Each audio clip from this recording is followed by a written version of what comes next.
are now intensely focused on the inner workings of public transportation in a way that we have never been before.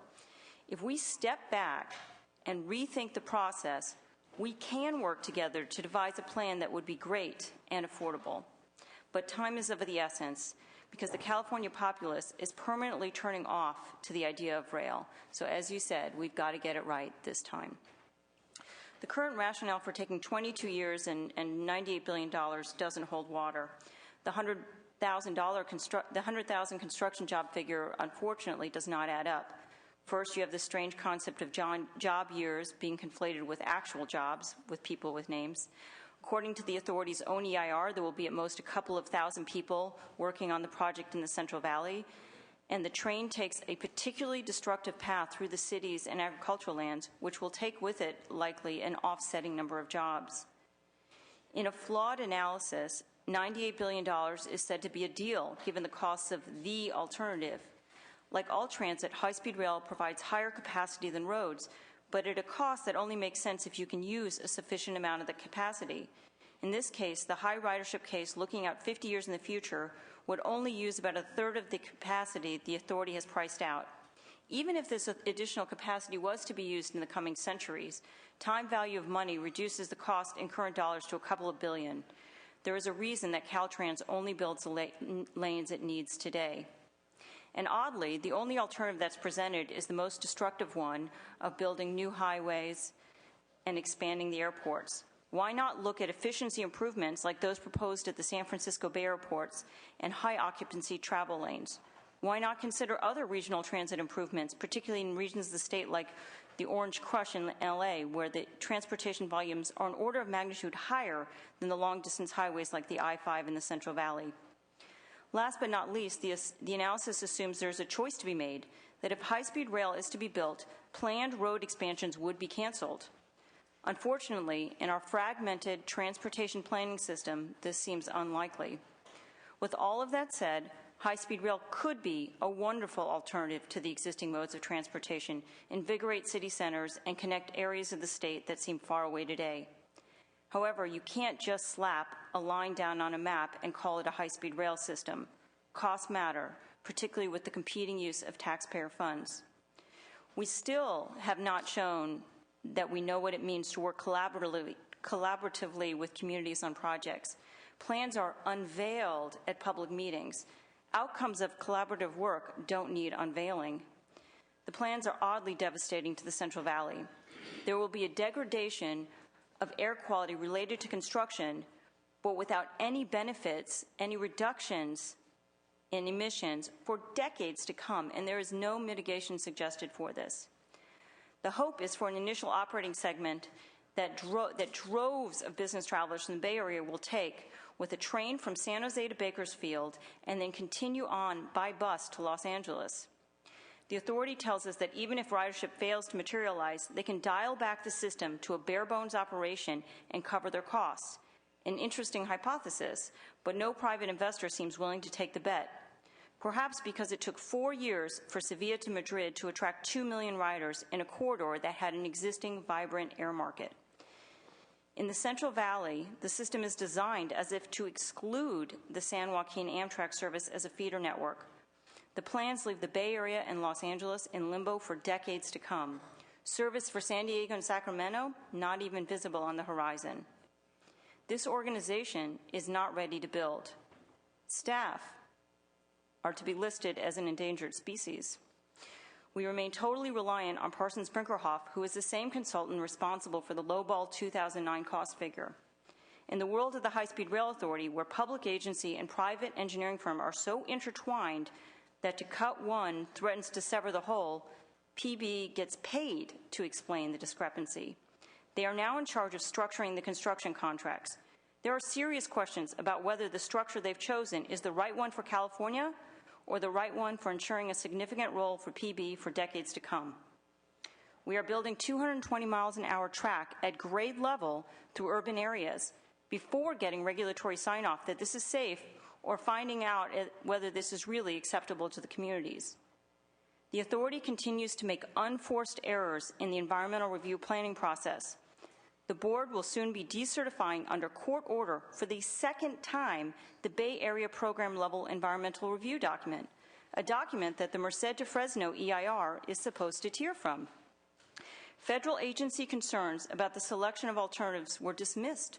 In Merced to Fresno, on November 11th, they were still debating whether routes had been improperly eliminated. For Fresno to Bakersfield, the authority will have a second go at a draft document next year that will have to include a West Hanford alternative at the behest of the agencies. The authority arbitrarily changed the boundaries of the environmental review documents so that they begin and end in the middle of cities, even though the train will continue through. This causes piecemealing, original sin number one in the environmental review process. In Bakersfield, it raises serious social justice issues. The idea that Amtrak could use the initial construction segment tracks, not even broached in the documents. There will not be a certified environmental review document for years to come. What do? Well, first, you do have some time. As suggested by Senator Smidian, the only real restriction with the ARA funds is that they must be spent by 2017. The 2010 funds that were just committed don't even have that deadline. Second, we now know what does not work for this project and, quite frankly, for many others in our state. Finally, we have people engaged in the issue of transit. Look at this room. This may not seem like progress, but it is. We need to make drastic changes in the way we do things here in California. Let's take some steps forward by taking one step back first. Thank you. Thank you. We're now going to move towards public comment. Will those that wish to address the hearing please come forward? Let's try to keep, how many people wish to address? Can you raise your hand if you wish to address?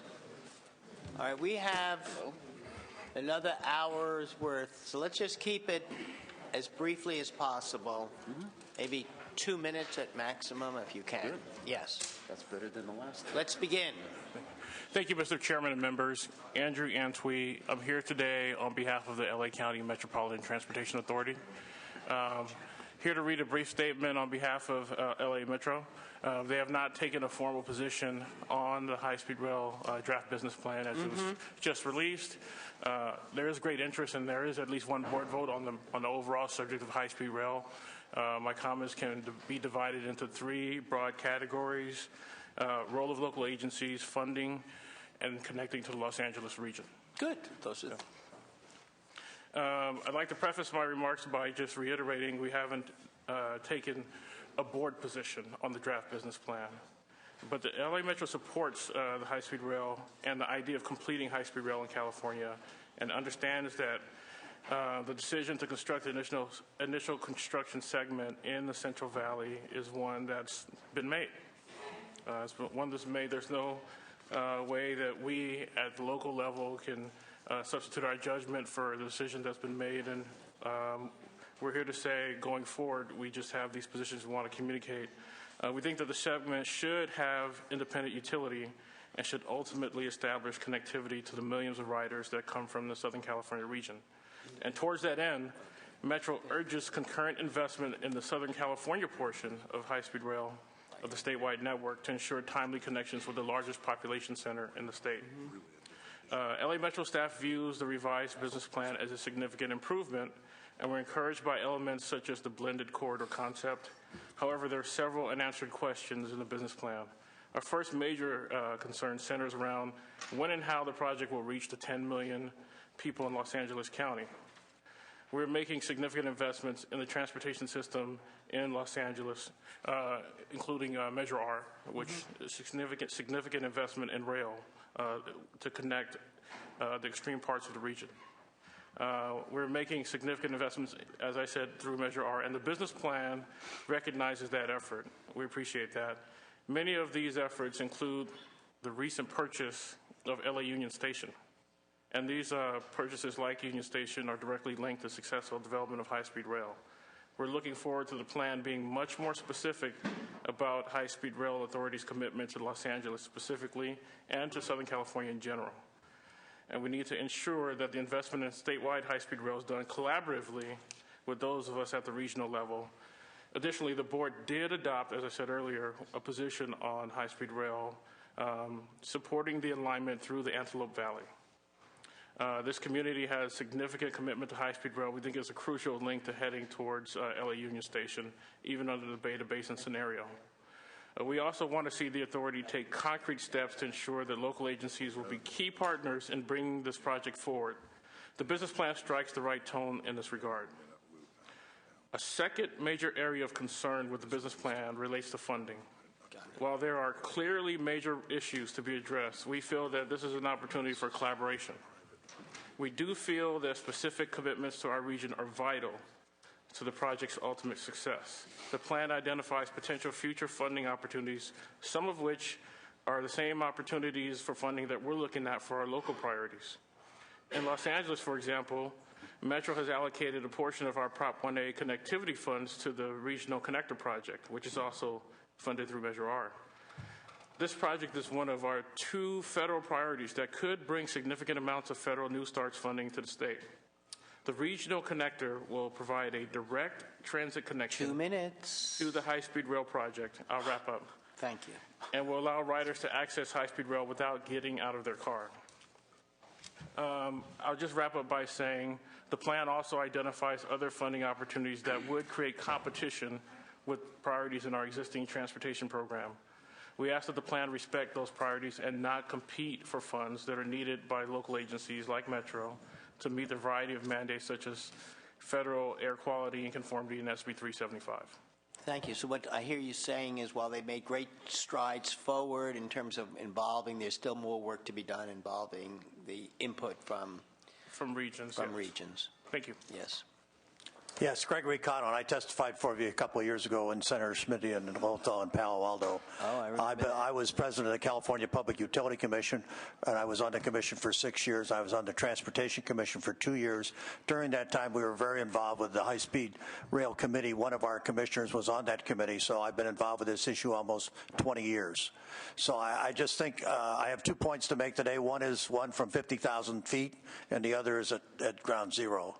And I think from 50,000 feet, based on some of my experience with one of my business partners in Europe who's on the Eurostar board for the last 10 years, he's convinced me that the emphasis on the airlines has not been adequate, that 1/3 of the traffic between LAX and SFO is back and forth to LAX and SFO. In the business plan, they have 1 train per hour that goes nonstop from LA to San Francisco. If you've got to keep the routing under 2 hours and 30 minutes or 2 hours and 40 minutes to capture that airline traffic.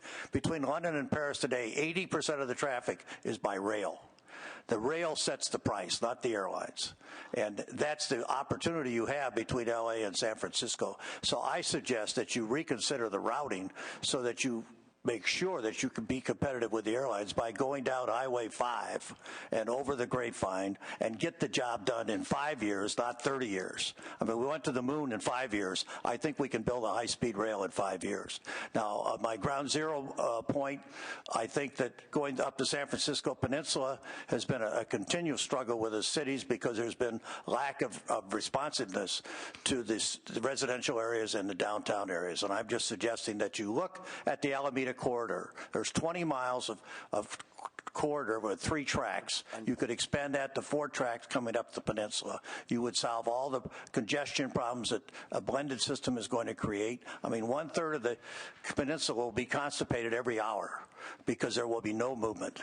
I mean, you got 20 trains an hour, and there's going to be at least 20 to 30 seconds per train, and you're going to be just clogging up that peninsula unless you have grade crossings. Grade crossings would cost a lot of money, and you do it for 2 tracks, and then 10 years later you'll need 4 tracks. So I think if you go into it, do an underground, or not an underground, but an open trench or a covered trench in certain areas, and do it right the first time, that you'll have a much better efficient system and a lot quicker. Thank you. You bet. Other people wishing to present. Yes. Mr. Chair, members, Sarah Flox from the California Labor Federation. We're very supportive of this project, and we're very pleased by the realistic new business plan. I want to start by talking a little bit about starting in the Central Valley. My colleagues from the building trades already talked about the benefits of starting in the Central Valley, where unemployment is the highest in terms of job creation, and be able to start right away. the construction. We also represent the Brotherhood of Locomotive Engineer and Trainmen, who have emphasized to us the importance of being able to have a test track and to be able to test trains at 200 miles an hour. A 130-mile track in the Central Valley is perfect for testing these trains. At the national level, the FRA doesn't even have regulations for high-speed rail. That's something that California is going to be breaking ground, and we need to have the space to be able to test the trains and to develop the regulations. And then also, being able to test a train is a perfect way to prove to the world that California is ready for investment, and especially private investment. This is a project that we can attract private money to help build this train. And when the first requests for expressions of interest went out, many train operators from around the world, like SNCF, Talgo, Mitsubishi, Angel Trains, expressed their interest in investing in and helping fund and operate this train system. Operators that are also union in their home countries. Talgo is set up in Wisconsin. They want to build trains. SNCF is in San Francisco. Siemens has billboards everywhere about how much they want high-speed rail. This is a project that can attract the private money that we need. And the business plan is realistic. We're not going to have federal funds for the first couple of years, but by showing that California is committed building and testing trains, we can attract that private investment. Also, the development around the stations will attract that private money. And lastly, this is a project that is really going to help build and revive our economy. Besides the jobs that it brings, that we're going to be clearing up our highways and our ports so that we can have these commercial trucking and we can move the goods that business wants to move around the state. And that, I think, is an important investment that California needs to make. I agree. I'd love if we could build it in 5 years and just put our trades back to work. Thank you. Thank you. Other people wishing to testify about or public comment about the hearing. Yes, thank you, Senator. My name is Dennis Berg, and I represent an ever-diminishing entity in this state called the California taxpayer. I believe this project has many flaws. Just for the record, I have personally experienced one of the fastest trains in the world, downtown Shanghai to Pudong Airport and back on a maglev system going 263 miles an hour. It was truly a remarkable experience, but the train was nearly empty. In memory serves me, it cost me about $10 for the ticket. The relatively wealthy Chinese would never be caught on a train riding to the airport. They were chauffeured in their black Audi or Mercedes limo. I'm a retired airline pilot, and I would refute your passenger ridership estimates. You are of the opinion future passengers would prefer to ride on a train between San Francisco and LAX. I am completely confident in the belief that you will never compete with an airline corridor between these hubs. First, we are a car and airline culture and not a railway culture like some of Europe and the Orient. Second, it is my prediction in the near future, reliable, secure passenger system will be used by the majority of passengers with the potential of speeding passengers on their flights and will replace a number of TSA agents. Third, in the near future, technology will be in place to safely allow more aircraft in less airspace than now permitted, creating a far better record of arriving and departing aircraft from congested airports. Another and more serious flaws in your plan falls under the title of safety, security, and redundancy. In the airline world, we literally live and die by these three principles. Statistically, 37% of all aircraft accidents occur on takeoff or landing, leaving 63% occurring off the airport. In the world of railroads, 100% of the accidents happen on the rails. When the aircraft has an accident on a runway, there is often additional runways on the field that can accommodate the arriving and departing aircraft. The runway is closed for mere hours, not days. Runways are very difficult to destroy. However, in a railway accident, oftentimes much track is destroyed or damaged, shutting down the line for days, if not weeks. If the north-south bound tracks are close to each other, the likelihood is that both directions will be shut down for investigation and repairs. What will become of all these passengers that you say will depend upon this for travel? Due to the high-speed nature of the rail system, it would be natural to expect You're going to have to just kind of cut it. Finish it right up. Due to the high-speed nature of these rails, it would be natural to expect the rails would have a very low tolerance to variation in rail track placement. Following any disturbance due to an accident or even a mild earthquake, this would seem to increase the downtime for repairs. Lastly, I believe your train project offers any terrorists not only a lucrative target, but a very soft target to disrupt. Thank you. Other witnesses or others wishing to make public comment? Thank you, Senators. I'm David Schoenbrunn with Transdev. We are transit advocates that work fervently for high-speed rail. At the same time, we're convinced that the authority is incapable of delivering a successful project. We were one of the petitioners, along with the California Rail Foundation, that successfully challenged 2 of the EIRs for the authority. The authority is being deceitful. They have known for years now that they can't comply with the requirements of Prop 1A. They have known that their project is dead in the water since they have no commitments for funding for an operable segment. So instead, they're brazenly trying to snow you with a funding plan for what they call an initial construction section. It's not a usable segment. It doesn't comply with 1A. The emperor has no clothes. They are clearly hoping that legislatures will overlook the project's inconsistency with 1A in their eagerness to do something to create jobs. We hope you won't succumb to this pressure. This is a time to bring this project to a firm halt. Okay, I think you've heard that we're going to follow up on that as the committee. Exactly. Right. And so it we don't is, need to, it's we a will be huge following. question. We're not saying you're right, but we will be. So we're saying you can't, you legally can't disperse bond funds, at which point the project is then dead. I can also add as a transit advocate that the Central Valley project is a ridiculous use of extremely valuable funds. Senator Rubio had it exactly right, connect a rural area with a metropolis. Senator Gaines was exactly right. The first segment should generate at least an operating profit. We do see a feasible way forward for high-speed rail, however. We urge you to shut down the authority, cancel its contracts, and seek proposals from the private sector. We know they're out there. We are convinced that planning based on engineering rather than on politics is going to produce a vastly less expensive project and one that can start with substantial private investment in place. This would be far less risky for the state, and so we urge you to hold on to bond funds and not disperse them until there's a project with reasonable costs and a reasonable route. Thank you. Other members who wish to make public comment. Richard Tolmack, California Rail Foundation. I wanted to focus back on the ridership. It was unfortunate that nobody was able to get a straight answer out of Mr. Rossi, but the Merced boardings per train with the 16 daily departures that they plan on the initial operating segment south equals 900 passengers per train. And there was a lot of confusion in his presentation. I think it was purposeful. I don't think he didn't want to let the question come up of how these 900 people per train were going to materialize. It's a very suspicious number. It's a round number. And you divide 14,400 by 16, that's what you get precisely, 900. And I feel it's a very unreal number. Currently, Amtrak boardings in Merced are 20. To go from 20 to 900, which is more than Paris, London, Madrid, New York City.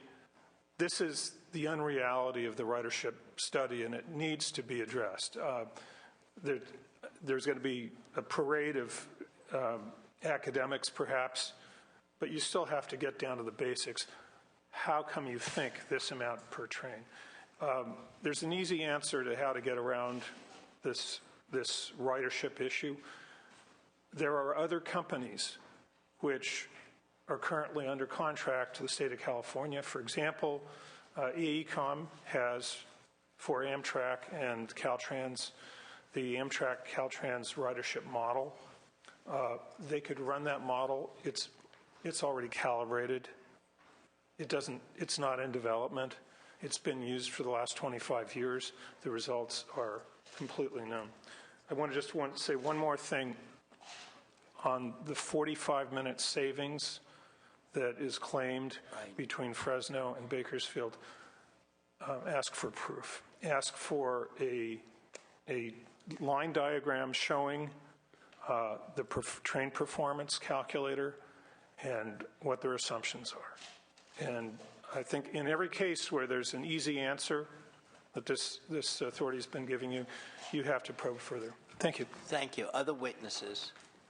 Mr. Chair and members, my name is Matt Schrader. I'm fourth-generation Californian, and I've had the opportunity to work in the heavy construction industry for 25 years through the operating engineers.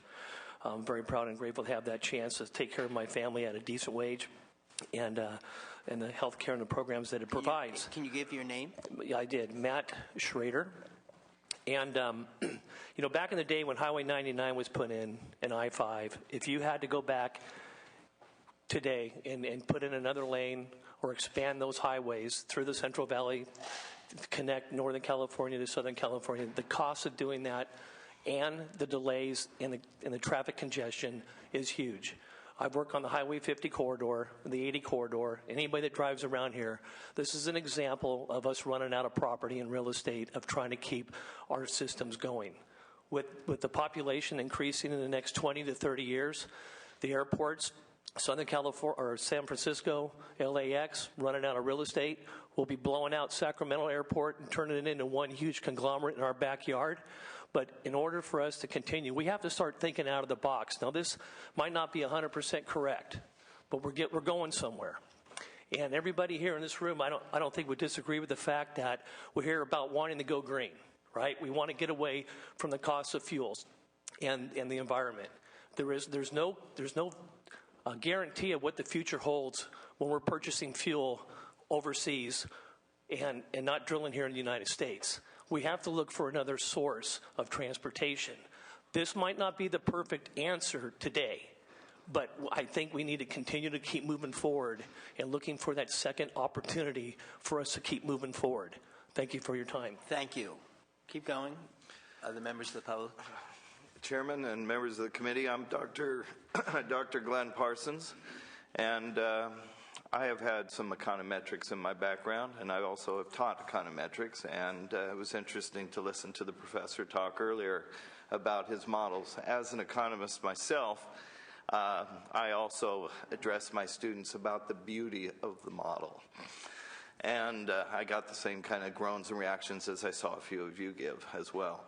Those models do evolve, and they're not, we hope that they're accurate most of the time. But as you said, the variability with the assumptions can lead to great variability with the results and predictions. Having said that, a second point, 我会讲一点国语，让你们知道我会讲中国话。我这在台湾也坐高铁，知道那边的情形是怎么样。I also have a degree in Chinese studies, and I go back to Taiwan regularly, and I ride the high-speed rail there. And of note, because I have to address every one of these rails being profitable, Taiwan, the rail there, per the AFP report, had a hard-won $1.98 billion operating profit last year. But that's compared to a loss of $2.3 billion the year before, which has done little to reduce its snowballing debts of $73.5 billion in losses, which is roughly 2/3 of the capitalization. So profitability, I don't see it over the life of that. It's subsidized, and it's wonderful to ride on. The ridership has gone down from 280,000 per day to 110,000. Now that's a great variability in ridership. So when we have these predictions, you can't say it's going to be that every day, all the time. It can change a great deal. In fact, this demonstrates that it's 1/3 of what it originally was. So I get very concerned not only about the numbers themselves, but how consistent they're going to be over time. We all try the new restaurant in town, find out it's good or bad, and a lot of times go back to what we like.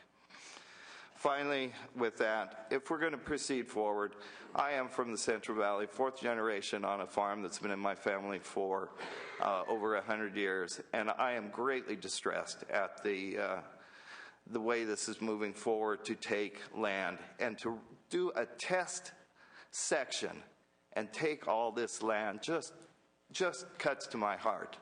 I've looked at the map. I see it coming down 99, going around the city. That's agriculture. Going down 99, going around the city. It's going to go through Fresno, and then I hear about all the businesses that are going to be lost. We have, if we're going to do it, I heard the discussion before, mainly LA, San Francisco. That's where I hear the main talk. Put it down, if it has to go, down Highway 5. Because that would cause the least damage and destruction to agriculture. And agriculture is, first and foremost, what the Central Valley is about. And I ask you to consider that. Right. Thank you. Thank you. I think that was real clear. I think that you should be limiting, make some key points, and you can elaborate on them, but just make a few key points. Go on. Good afternoon. I'm Rita Westby, a co-founder of CARD, and I want to thank you for the generous 2 minutes because you're probably the most generous committee in town. Appreciate that, and I only budgeted for a little less than that, so I'm excited. Regarding the construction start date of September 2012, we have to agree on the definition of start. And according to the RFQ and the RFP, the selection of the contractor will not occur until December of 2012. So what I wanted to talk about is cost escalation. $98 billion is more than creep. Looking at year of expenditure dollars, they went from 42 to 98 billion. In 2010 dollars, it went from 35 to 65 billion. They were so far out of the ballpark that you're not even playing the same sport. This is why we have a program oversight manager, T.Y. Lin. And we would like to know if they reviewed these cost escalation problems and what they've been reporting on. This kind of cost increase is not the type that suddenly creeps up on you and takes you by surprise. And we are, frankly, disappointed that the cost increases were not disclosed much earlier when they could have and should have been known. The explanations given by Parsons Brinkerhoff are unsatisfactory, and we would request that you do an investigation. Thank you. Thank you. Yes, my name is Ted Hart. I appreciate your time very much. The California High-Speed Rail Authority always states the voters approved Prop 1A, the bond issue for financing. This is the greatest bait and switch in California history. A close examination of the 2008 ballot official title and summary for Prop 1A reveals that, quote, the total cost to develop and construct the entire, I emphasize, entire high-speed train system would be about $45 billion. The High-Speed Rail Authority current business plan costs are $99 to $118 billion for full Phase 1 San Francisco-Anaheim, 520 miles of track. Phase 2 includes Sacramento and San Diego, 280 miles of track. There are 800 miles of track in the entire system, which brings the cost to $152 to $182 billion, 4 times the cost the voters were told. This amounts to approximately $4,000 for every resident of California, and you still have the cost for the trains. In private industry, if you told your customer, in this case the voter, that something was to cost $45 billion, but is really $152 to $182 billion, you would be fired. The idea that the new members of the board are now providing us with the real costs is totally unacceptable. You don't get a do-over. The voters were not told the truth. If they can't even get the total cost in the ballpark, why should we believe any of the other assumptions? The voters are saying, that is not what I voted on. Stop it now and quit wasting our money. Thank you. Thank you. Other people wishing to address the committee? Mr. Chairman and committee, I'm Bill DeCary, a 37-year resident of Bakersfield, representing Save Bakersfield Committee. I have 2 issues with high-speed rail. First, destruction.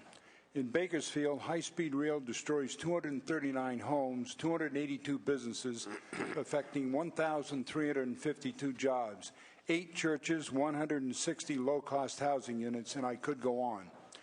In the San Joaquin Valley, it destroys some of the best farmland in our country.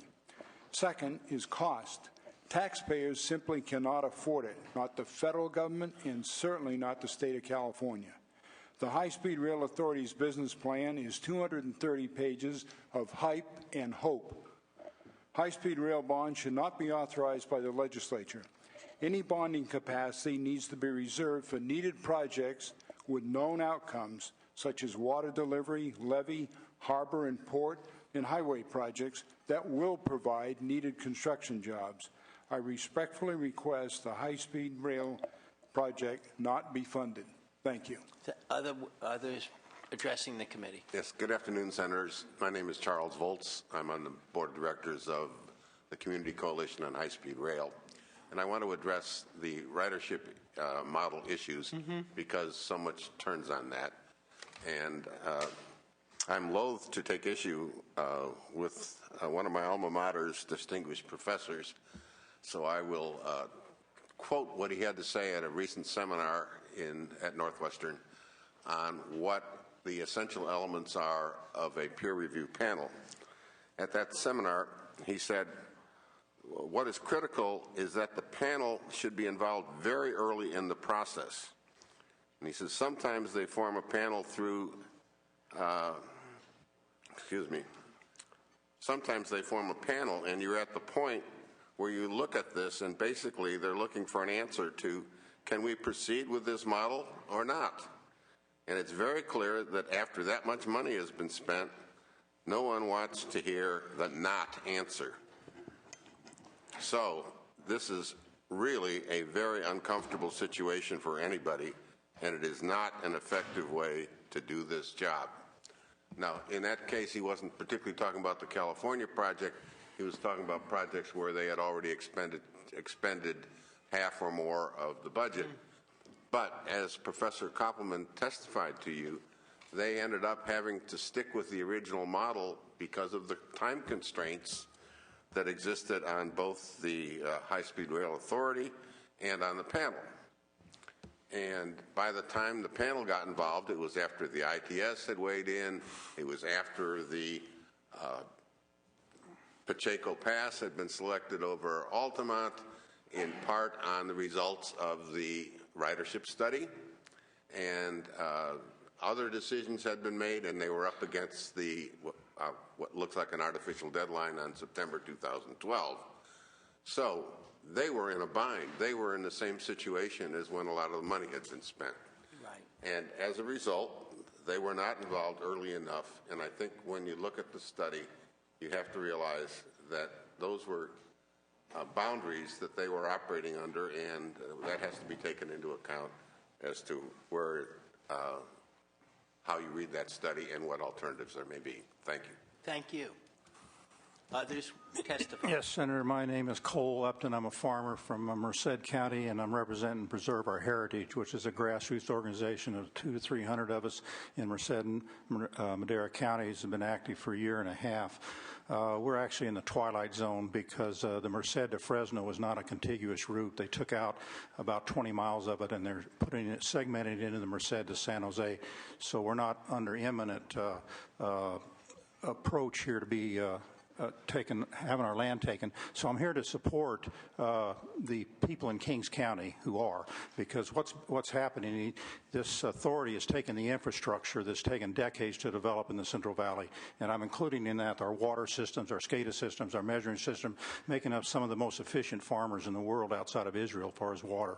And if you're going to do this thing, we need to do it right. We need to integrate your infrastructure in with our infrastructure, and it can be done. Right now, it is not being done. That's a concern. And I know there's been a lot of people telling how great this is going to be for us. Every farm job lost, there's a multiplier factor. There's about 10 jobs. It goes to the processing plant, marketing, et cetera, et cetera. And outside of the city of Fresno, I dare say there's not a lot of support for this project, north and south, because of the way it's been handled.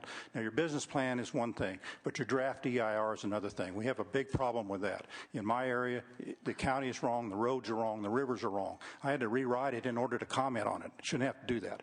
Okay.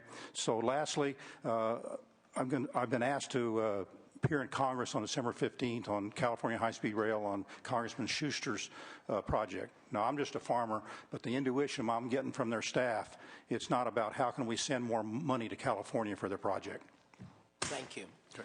Others testifying. Senators, my name is Austin Price with CalPERG. We have 20,000 citizen members and then 20,000 students we work with over the state of California. California consumers need efficient, affordable transportation options, and it's a fact that the population is going to grow 20 million over the next 40 years. And so as we continue to grow, it's not only will this reduce congestion and pollution, but it will also be more affordable than the same capacity for the airports or for roads as we've seen in the past. And so we would urge these committees to help high-speed rail move forward here in California and continue to work with us to urge Congress to build high-speed rail here and then across the country. Thank you. That was good. One operative sentence. Yes. Go on. Other members. My name is Aaron Fukuda. I'm with Citizens for California High-Speed Rail Accountability. To give you a little background, I do represent a large number of farmers and community members in the Kings County area who have all said no high-speed rail in Kings County. That's definitive. I am also a civil engineer by trade, understand these concepts a little bit, don't work on this volume, so I do understand these things. I'd like to start by strongly urging legislature and the governor that this is not the right time to be investing in this high-speed rail project, nor is the authority the right team to be investing in. We understand that the authority is the agent in charge of providing planning, engineering, and construction of the high-speed rail, but it's legislature's responsibility to make the ultimate decision to fund them. They are your agent. We do not trust your agent. We don't want your agent in our communities. They've deceived us on multiple occasions, and they continue to do it. It was interesting that as I walked out in the hallway, Authority Board Member Dan Richard pulled me to the side and asked, Aaron, what can we do? I said, you leave Kings County, you get your agents, and you leave. They've insulted us. They've treated us like we don't understand the project, we don't understand our own land, and they're simply going to pay us for it. You can't pay for the heritage that we have in our ground. They've continued with their poor public outreach. They've had litigated and failed EIRs. To me, they've had 3 deficient business plans. They're basically 3 brochures. And so they had the benefits, but they forgot the impacts on the backside of the brochure. And lastly, it's real. Right. Try to wrap it up with that ringing endorsement. We've already invested $500 million in this team. We haven't seen anything that's going to get us to a high-speed rail project. It's actually led to more questions than answers, and we're not in any better position than we were 3 to 4 years ago. There was a novel idea that came out here. Let's start over. Let's send the money back to the federal government. They'll put it to good use. It'll probably flow back to California. I looked at the federal government's ARRA funding. California received $36 billion in ARRA funding, far exceeding any other state in California. But you put that in perspective, if we're going to go back and ask for more and other grants, it's not going to be there. The other states are not going to allow it. Thank you very much. Thank you. My name is Mike Brady, and I'm counsel for Kings County and litigation challenging the legality of providing Proposition 1A funds for this project. It was interesting this morning to hear the authority say, well, even if there are some lacking components for a true high-speed rail system in the ICS, that's that $6 billion initial project, we can still use it after it's built. What they're forgetting about is that this concept of independent utility, we hear that all the time, but most people don't understand that's only a federal concept. It is not referred to and not allowed in Proposition 1A. It's only federal. There is no such thing. 1A only permits our bond funds to be used for a true high-speed rail system. And the $6 billion project concededly by the authority is no such system, and therefore it's ineligible. And then their problem is compounded because when the authority says, oh, well, we will have a usable segment someday, it'll be from Bakersfield to San Jose or Bakersfield or Merced down to the San Fernando Valley. But Proposition 1A says before you can even start the project, you have to have enough money in the bank or committed funds on hand to pay for the usable segment. They have $6 billion. They say the usable segment will cost $30 billion. They have 20% on hand. You cannot even allow them to start. You can't release the funds under 1A to allow them to start. Thank you. Thank you. I would we're repeating ourselves somewhat. These are very good points. Some of them, though, I'm just saying that we're already working on, so let's just try to be brief and only bring up new points. We will be looking at the issue, and we've already will be requesting, I think, Senator Simitian and the Legislative Council to opine on this issue. So, my name is Stephen Laird, legality. Yes. And I'm a resident of California, and I'm in support of this high-speed rail. Thank you. All right, you really like All him right. because he's so short. You don't get any of his time, though. Let's go. That's it. No, none of that. None of that. Everybody, that was great. I like that. But nobody gets an addition. Let's go. Okay, my name is Glenda Dwyer, resident of Kings County. I'm also a member of the Kings County Tea Party. And what I'm here to say is I listened to you this morning talk about grants, and I listened to talk about stimulus. A grant is not a gift. A grant comes from us. It comes up to you, and then we basically have to beg to get our money back. And the same thing with a stimulus. It's created money. If we don't have money in the bank and we create this money, we want to build a high-speed rail out of created money and out of grants. I don't see how we're ever going to get anywhere if we continue to do that. High-speed rail said a vision is to save me 45 minutes off of my trip to Bakersfield. Well, you know, a vision doesn't cost anything. But if you fund this project, it's going to cost a whole lot more, and a lot of that's probably going to be from grants. I guarantee you that 45 minutes is not going to make me get on that train and ride the train. We did not vote for this project as it was presented to you today. As our elected officials, I ask respectfully that you stop this fraudulent project. Thank you. Thank you. Others? Go for it. Yes. Good afternoon. My name is Michael Quigley. I'm the Manager of Government Affairs with the California Alliance for Jobs. We represent 2,000 union construction contractors and 80,000 union members across Northern California. We submitted written comments, so I'll be very brief. Good. But we are in support of the project. We think the updated business plan is an important step in the right direction, and we ask that the legislature look at this as a generational investment in California and look at the near-term problems as obstacles that we can overcome and move forward with this important project. Thank you. Thank you. Others? Russ Peterson with the Community Coalition on High-Speed Rail in the Peninsula. There's been a lot of talk today of imperatives of high-speed rail, why we have to do it and what we have to do about it. I just reiterate Alexis's comments on that and point out two things. One, the jobs number is overinflated, and I have a question for the Trades Council people. Why did you not want jobs in 2008, 2009, 2010, and this year? Why are we waiting to 2012 to start our jobs? If it's that dire a need. And second, everybody talks about this being an environmentally efficient way to travel. ITS Berkeley has given us some suggestions on other mixed modes of transportation that would be more efficient and better. And on a BTU per passenger mile basis, if you use that as an analysis of efficient transportation, it's not more efficient than a hybrid car, and that's the laws of physics. Thank you. Thank you. Thank you, Senators. Good afternoon. A couple of my things were said, but I think I'm going to take it from a business. Don't say them again. I'm not going to, Senator. I've been with you before. I've been at a number of these hearings, but my biggest problem is as a business person, retired. And my thing is the pilot stole my thunder with the phrase, no do-overs. And what my problem is the number of hearings I've been to, especially two of yours, with Senator Simitian and with Senator LaMaffa and Assembly people. The bottom line is I keep hearing the same regurgitation from the authority, and that has to be coming from their consultants. Today I learned that instead of 600, there's 700. In private industry, we don't hire 700 consultants. We hire what we need, what we have to do, get them in, get them out, get the cost-benefit analysis, and move on.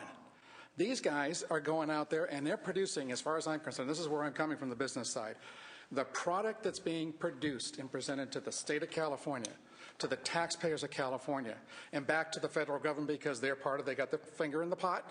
Bottom line is we are wasting serious dollars, and we don't even have a shovel close to the ground. Bottom line is I respectfully submit that this board, this authority, get defunded, get disbanded immediately. I know it's a tough one, but the bottom line is we fire in private industry. Guess what? It doesn't stop in private industry.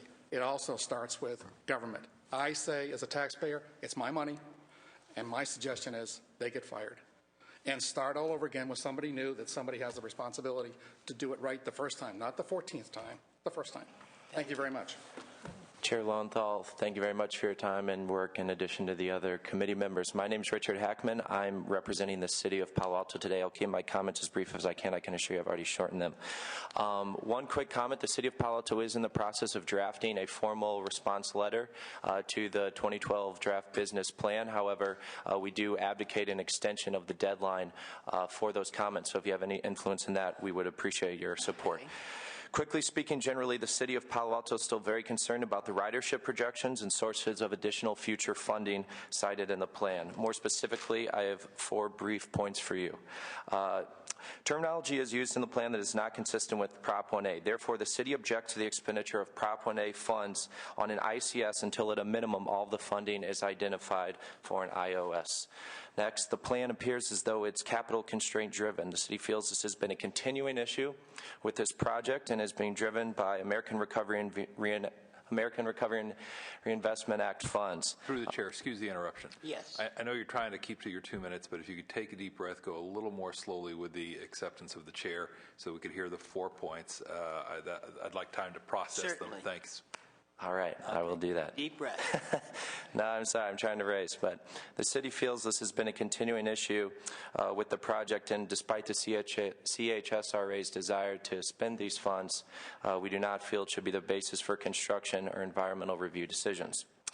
Despite the next point, despite updates made to the ridership model prior to the publication of the plan, inherent flaws in that model still exist and are reflected in the CHSRA ridership assumptions.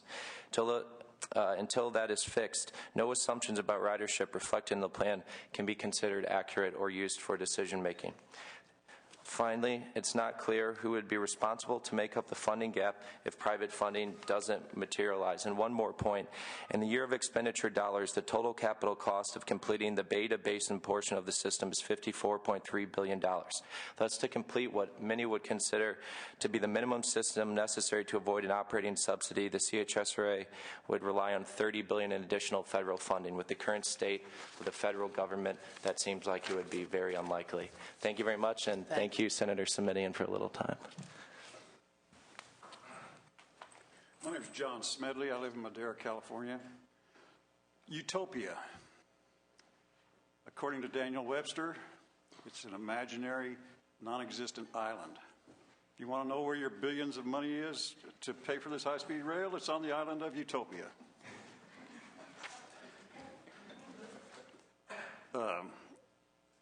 The ridership from Fresno, or from Merced to Fresno to Bakersfield. I just can't get my head around that. The problem is neither of those 3 cities is a destination place or a bedroom community to the other. So why would anybody want to ride the train from Bakersfield to Fresno to Merced? Seems to be a whole lack of common sense up here. From what I've heard all day today, I have heard nothing that made any sense. I've been a resident of the Central Valley my whole life. I can tell you there are no reasons for people to ride the train from one Central Valley city to another Central Valley city. That's all I have to say. Thank you. That was a very clear statement. Yes, others?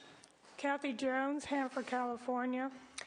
According to the EIR report, it indicates that we in Hanford could lose the Amtrak, which I have brought forward to the High-Speed Rail Authority several times. Can I just interrupt you just for 1 second, please? Only those that are now standing here, that's it in terms of nobody else can just kind of pop up again. I'm sorry, please go. I followed their process. I emailed them once the business report came out. I went to the Kings County Council meeting and addressed the high-speed rail in the meeting with the mayor there, and still we have not received any answer. Our community would lose $11 million a year in revenue if this occurs, and we cannot even get a specific answer from the High-Speed Rail Authority. That's not acceptable. Thank you. And it's not acceptable to even do it. I know. I was at that meeting. Yes. Me? Okay. Hi, thank you, Senator Lowenthal, and members of the committee. My name is Diana Peck. I represent Kings County Farm Bureau, approximately 800 farmers, ranchers, and agribusinesses in Kings County. I just want to say that I'm very encouraged by what I saw here today. Your questions, your to-the-point questions, and I see that you are responsibly addressing the issues. I just ask that you please, that your actions be consistent with your words today, because you gave a lot of hope to the people here that are present today, that this is going to go in the right direction. And the right direction for us would be a quick destruction or a closing up of this organization, the agency, because of the fact that they are not conducting business properly. Senator Lowenthal, you had a great question. You asked where they were on the EIR process, because this is just one step, the business plan that you guys are reviewing right now.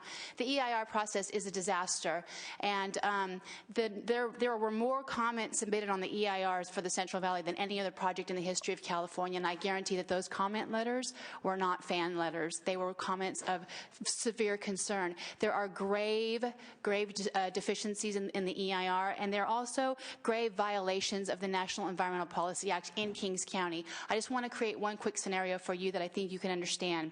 As a representative of the citizens of California, I know that you feel responsible in your duty to protect us citizens and to represent us the best way you can. Our local Kings County government attempted to do the same thing, and just like you're sitting up here and the authority is present to answer your questions, I have been at a number of meetings in Kings County, I know you've been to one, where the authority sent their least knowledgeable staff member. It was as if they sent the person that knows nothing about the project to address our local government. Our local government has jurisdiction over the local resources, and they never answered any of their questions. And when the local government laid out all the conflicts with the local plan, the local policies, which they are required to resolve those conflicts under the National Environmental Policy Act, they completely disregard them. And so I guarantee you that as you peel back the layers on this project and you move forward to the next step and the next step, you're only going to uncover additional challenges. You're not going to uncover any resolution. And so I ask that you be expedient in resolving this agency, dissolving this agency, because as we go months down the road and uncover additional conflicts, it's just going to cost us more and more dollars. One last thing I want to say about agricultural land. Since I represent the ag community, I'm very disturbed by the concept that they're going to take land. What they are taking are businesses. They're businesses with million-dollar infrastructures and investments. And when they present reports at their board meetings, they say they have impacted 5 businesses in Kings County in the agricultural alignment. Every single parcel of property that they run through is a business. Okay, so I just want to make sure that that is understood. And I think that's everything I have to say today. Thank you. Thank you. Hi, my name is Janine Parsons. I'm a resident of Kings County. I just want to let you know that I hope you understand how important and personal this California High-Speed Rail project is to me. I get 2 personal days from work a year, and of all the things I could have chosen to do, I have chosen to be here today, and I appreciate this privilege and opportunity to speak to you. Good. Thank you. It is an opportunity to And I could be visiting my grandchildren in Maryland. No. 2 of the proposed routes through Kings County, which do not follow a transportation corridor, have the potential to adversely affect 5 separate family members' homes. This includes our family's 40-acre Walnut Ranch, which has been in my husband's family for over 100 years. We love our quaint town of Hanford. We love living in the country. We love Kings County's rich agricultural heritage. Our family members, among other Kings County residents, support our Kings County Board of Supervisors and the City of Hanford's position on high-speed rail as no high-speed rail in Kings County. To fund the high-speed rail project, disband CHSRA. Thank you. Thank you. Next, coming up, come on, let's go. Yes, Senator Lowenthal and members of the committee, thank you very much. You heard a lot of numbers. Your name, you must introduce yourself. My name is Ross Browning. I'm a Kings County resident. You've heard a lot of numbers, you've heard a lot of facts, a lot of opinions. I'm not going to go through what I was going to tell you about that because you've heard it already. I want to mention 2 points to you. One is about population explosion, and the other one is, God. Anyways, population explosion. I'll get to the other. You can say it over again. If it's important, it's worth repeating. So it's right. Population explosion. I'll get the population make that thing. 2 points. I've heard what I've heard. You get the population explosion, and then you have ridership on the train. I've heard a lot of times today the phrase, "The Central Valley is where the growth is going to be." There's going to be a population explosion in the Central Valley. But at the beginning of this session, someone, and I don't know who it was, said that the Central Valley is one of the poorest areas in the country. Why in the heck would anybody in their right mind want to come to the Central Valley? Why do you want to leave wherever you are and go to the poorest area in the country? There's not going to be any population explosion. We people that are there like it. We're going to keep it that way. That's all I have to say. I forgot the first one. Well, no, that was good. You're questioning the assumptions on, I think that's really, as I think Senator Simitian and others have said, in the model, if you question the assumptions, then one may rightfully say, well, how does that impact the output? And you're saying you question the assumption of the growth in the Central Valley. I've heard, I remember the other one. I'll make it quick. Very quick. Very quick. I'm going to tell you a story. It's about gridlock, all right? We moved to Layton for the nice quiet life to retire, and the grandkids came down. They brought their parents with them. They're 9 and 11. The grandkids, they came down. We had Thanksgiving with Grandma and Gramps. Then we took off on Sunday and went to Disneyland. Spent 5 days, 6 days at Disneyland. I lived in Southern California for a year. I noticed a few more cars, but not a heck of a lot more. On the way back from Anaheim, I found gridlock. It took me 1 hour and 20 minutes to go 22 miles. We got back up, took the kids back up to San Jose. There was gridlock again there, a place I lived for 10 years. More cars than I ever want to see. I was really at the end of my wits, and then we got home, and we realized we had to run down into Hanford to do some grocery shopping, and I ran into gridlock again. I had to wait for 3 cars and 2 trucks before I could get on that road to go buy groceries. I don't know if I can take any more of it. Thank you very much. Committee members, my name is Brent Parsons. I'm from the central San Joaquin Valley area. I heard one of the CalPERS union leaders talk. I'm a member of CalPERS also, and I'm very much against this project, as many members of CalPERS are in the Central Valley. So I was in my car Friday driving to work, to my job, and I listened to the radio. And more on this population. I heard that the census numbers added up to more people leaving California than coming in. And I thought that can't be right. So I changed the channel, listened to some music, and I heard it again. More people are leaving California than coming in. And I think this is for a reason. They don't want to be burdened with all the taxes that we have here in California. We have enough taxes here in California. I have a son-in-law from the Washington state area, and he just is appalled at how much taxes he has to pay. So when you consider funding this program, this rail, and you are thinking about it, you are exceptionally bright people from what I've heard today, and I have confidence in you as a committee that you will do the right thing. The ridership numbers, I don't know much about economic models and models of how they create these things. A lot of that was beyond me. But I do understand polls, and I heard that mentioned. And I talk to a lot of people. I work in Reedley, a little town. I've been asking people at my community college where I work, are you going to ride this high-speed rail? No. What am I going to do when I get to Los Angeles and I don't have a car? I have to go drive to Fresno, go through TSA, spend that time, park the car, get on the rail. Maybe it'll get there on time. When I get there, I'm going to have to find transportation when I get there. None of this is ever mentioned. None of it. So, there are projections. Closing statement. Okay. Highway 5, Modesto to Bakersfield. There would be so much more or so much less resistance if this took that route. There would be so much more or so much less damage if it took that route. We use Highway 5 to get to Los Angeles. We would drive out there and use it. So that's a clear closing point. That's right. Defund the authority, please. Thank you. Good afternoon, Senators. My name is Leonard Diaz. I'm a resident of Kings County. I'm also a small businessman in Kings County. I've been in retail for pretty much the most part of my adult life. I've heard the term bait and switch, and that kind of took a little bit of my thunder, but bait and switch is a form of fraud, most commonly used in retail sales, but also applicable to other contexts. First, customers are baited by advertising for a product or service at a low price. Second, the customers discover that the advertised good is not available and are switched to a costlier product. Now, today I've heard them say we have a more realistic view of this whole product. That's why we have the new business plan. It's more realistic now. We've only gone from original $33 billion now to $98.5. I'm in the car business. 98.5 is just like saying $100 billion. It just sounds less money. Okay?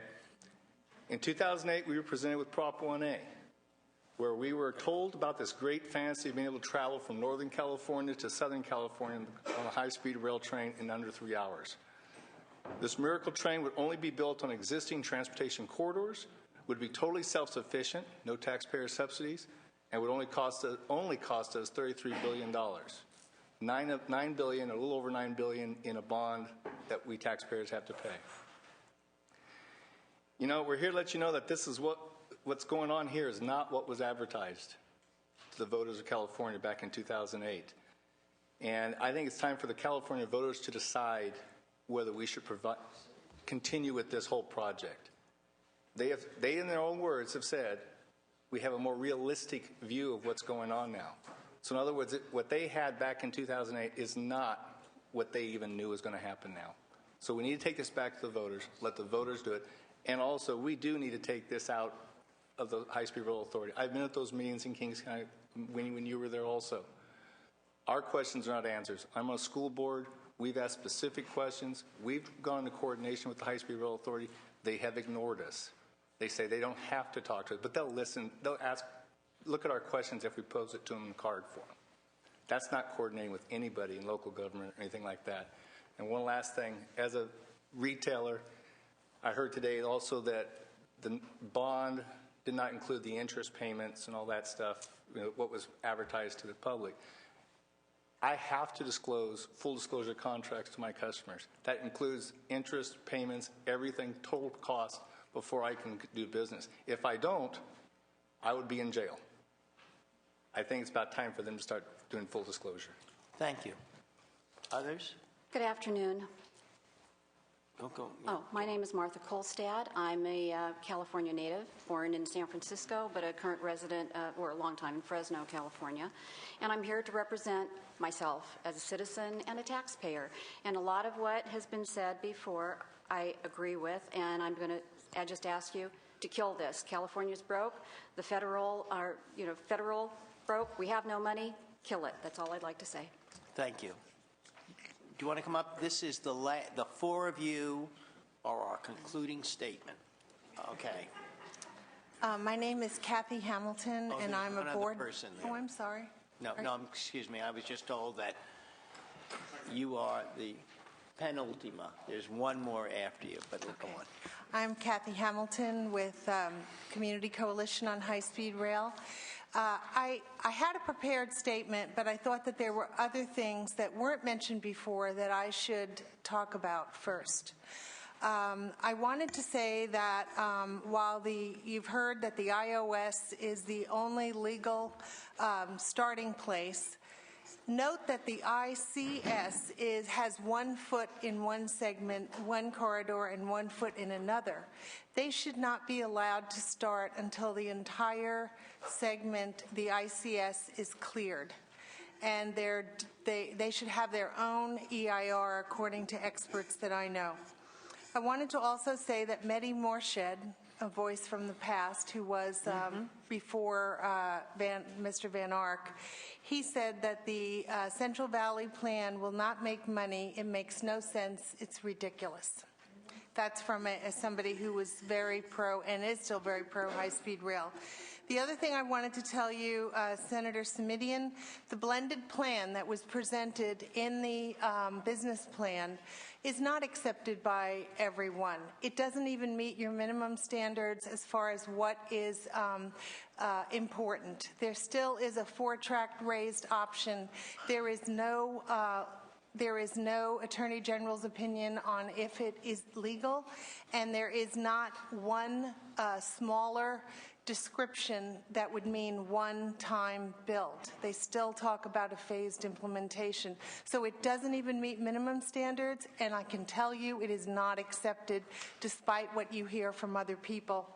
And the third thing, and the last thing, I want to tell you that I know that people in this room are trying really hard to be objective.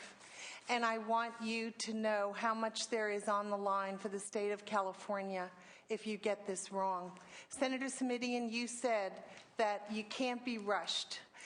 $3 billion at the stake of then $43 billion is a drop in the bucket.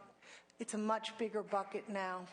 And I ask you, please, to consider not funding this because it is not legal. And I feel that a lot of the legislature and the governor does not want to, they want to allow this to go forward because of independent expenditures.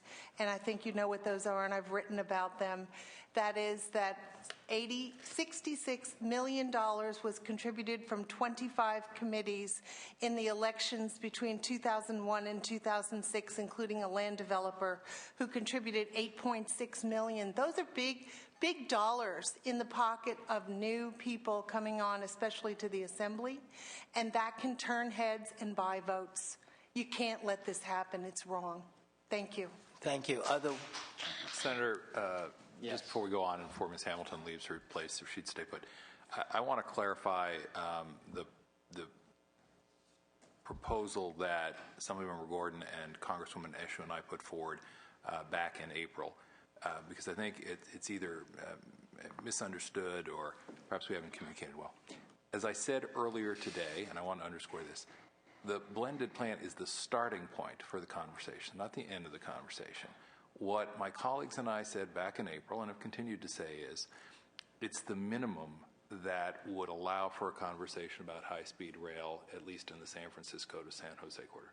So it's not so much a proposal for which we've sought support, and indeed we've not sought support for it.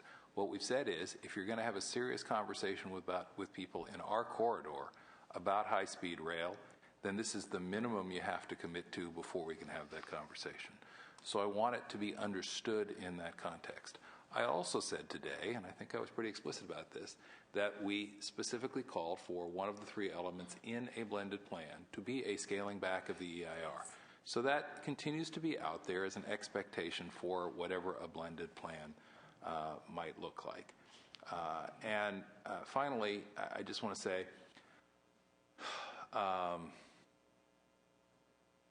we, I think, are doing our best, in my observation, to be intellectually honest about the conversations we've had now going on 3 years since the bond measure passed. So I want to encourage folks not to read an awful lot into any comment that's made and think that they can discern from that where any individual member, at least of all this member, is headed. When progress is being made, I want to acknowledge that. I think that's the intellectually honest thing to do, and I think some progress has been made along the lines of the blended system. As someone who represents much of that corridor, I'm delighted to be able to report to my constituents that people from the High Speed Rail Authority have backed away from a 60-foot viaduct, have backed away from moving outside the right-of-way, and have at least gone so far as to make the request of the Attorney General to clarify whether or not the EIR can be scaled back, as I believe not only it should, but lawfully can be. That being said, I think anyone who's listened today would come away with the impression that I still have a number of concerns, both along the corridor and around the state, because we have, as individual representatives, both a responsibility to our constituents, but also to folks who are here from places that I've never been in California and look forward to visiting one day. So I just, again, I want to try and underscore, progress has been made. I think that needs to be acknowledged. That being said, there's still a lot of issues out there, and I just don't want that to be misunderstood or misconstrued as we go forward. Thanks. Thank you so much for all of your work, because without you guys, nobody would have listened. Thank you. Thank you. Moving on. Excuse me. I'm Beverly Rodriguez from Kings County, and thanks for your patience. I appreciate that you're listening to all of us, and I have 4 points.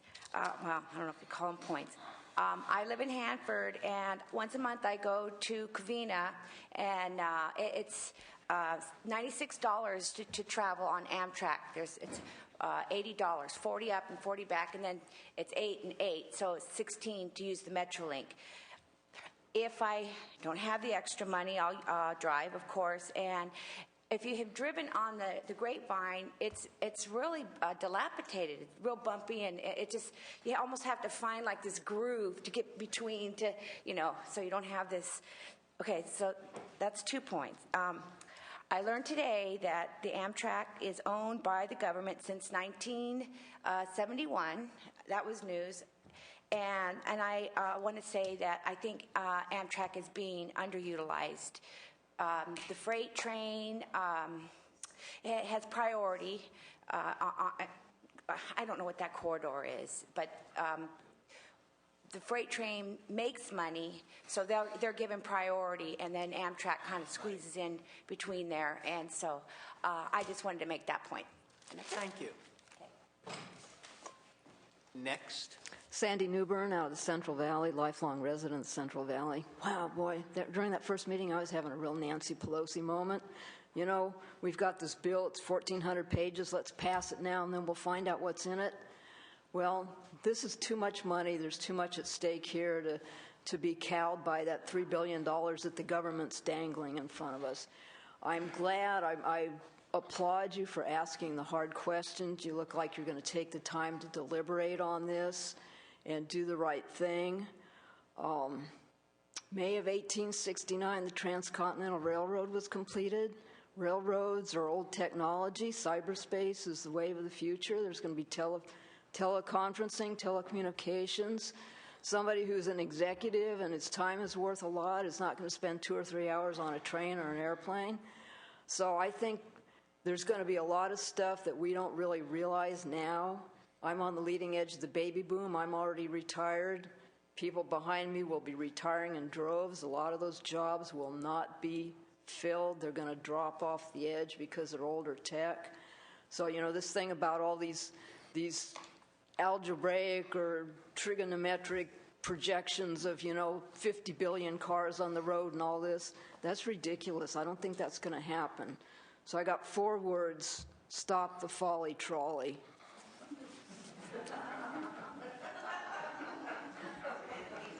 Welcome. Thank you. My name is Frank Oliveira. I'm the co-chair of Citizens for California High-Speed Rail Accountability and a general partner in Mel's Farms.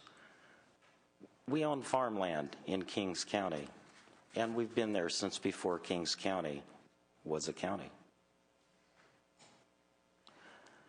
I have 4 things to tell you, 4 points. 2 of them will be very quick. Prop 1A, which you've heard many different approaches to Prop A, looking at Prop 1A today. And I believe what you can come away with is simply what we're talking about building is not Prop 1A.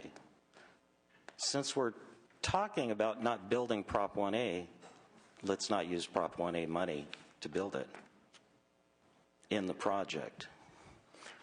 Next issue is if the prevailing minds come up with a different take on what I just described and this project goes forward, and Prop 1A funds are used to build it. We're still missing a lot of money. And what I got out of today's hearing is that there is an expectation that federal elves will show up with gold coins in wheelbarrows from a yet undiscovered gold mine. Really, that's pretty much what I heard. Okay? We can't go forward. There is no money to build this, and there is no federal money that we can touch that everybody's talked about. So creating creative tax things to go forward on the concept that the federal government will create a creative tax thing to give us money is unrealistic, and we should end the project. The third thing I want to talk about is the authority, the High-Speed Rail Authority. It is a dishonest bunch, and I'm sad that they're gone because I would tell them that with them here. They have misrepresented things in Kings County. You've heard a little bit of that. And Senator Lowenthal, you were in our community in July. The High-Speed Rail Authority has built their project based on fraud numbers for 3 years. You know that. The concept that this project costs this much more now today, and that's a more honest approach to what they were talking about 45 days ago, is true. It is more honest. It's going to cost a lot more money. But for 3 years, they've been lying to you and us and everybody else and telling us that we don't understand what's going on because they're the authority.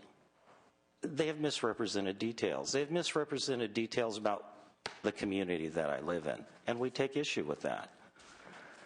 So my question is, if we're dealing with a dishonest bunch that we all know is a dishonest bunch that's asking us for more money, and we know they're dishonest, why would we give them any more money to build something that's based on fraudulent data, to build a bad project that will waste more money? So in the project. The last thing I want to talk about is simply Kings County. And it kind of stems around the High-Speed Rail Authority. The High-Speed Rail Authority has mismanaged the people in our county. They have shown up and they've told the people we elect to represent us in good faith, who try to do a good job to manage the resources within Kings County. And they've shown up and said, you don't matter. We are the authority. We will do anything we want. That's the message we get. They say they're communicating with us, and clearly they are because we hear them.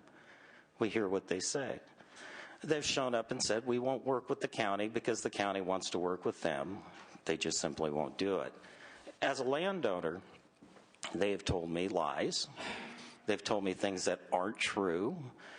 They've not told me detailed information, which is very relevant, like once they cut our farm in half, how are we going to get to the orphaned east side of the property that has no road access? It's a simple thing. I know that they're going to have to grant me some sort of right-of-way across somebody else's property to get there, but they're not acknowledging that because that would radically change their cost projections, the concept that they're going to have to buy more right-of-way than 100 feet. The High-Speed Rail Authority has told us that they can't tell us anything. It'll be in the environment. We've worked with in good faith for a year with them, giving them information about farming and things like that. And they said all our answers would be answered in the draft environmental impact report, which we would be able to make comments about. And that's fine. In the meantime, they told us that when we went to their board meeting to address stuff, we listened to them tell us that Kings County was under control. On May 5th, they told us that. Everything was okay in Kings County. Local governments were all mitigated. Ag was mitigated. Does it sound like it's mitigated? Okay, but on May 5th, they announced that. We've got your message real clear. So all of that said, I don't think it's going to happen in Kings County. You know, are they going to invade us? Are they going to occupy us? We don't know. But bottom line is, it's not going to work in Kings County. So since it cannot go forth, because we are the backbone, as they say, and all paths go through Kings County in the project. Thank you. Thank you. There's one more, I believe. No, I don't believe anymore. I want to thank everyone for coming, for your testimony.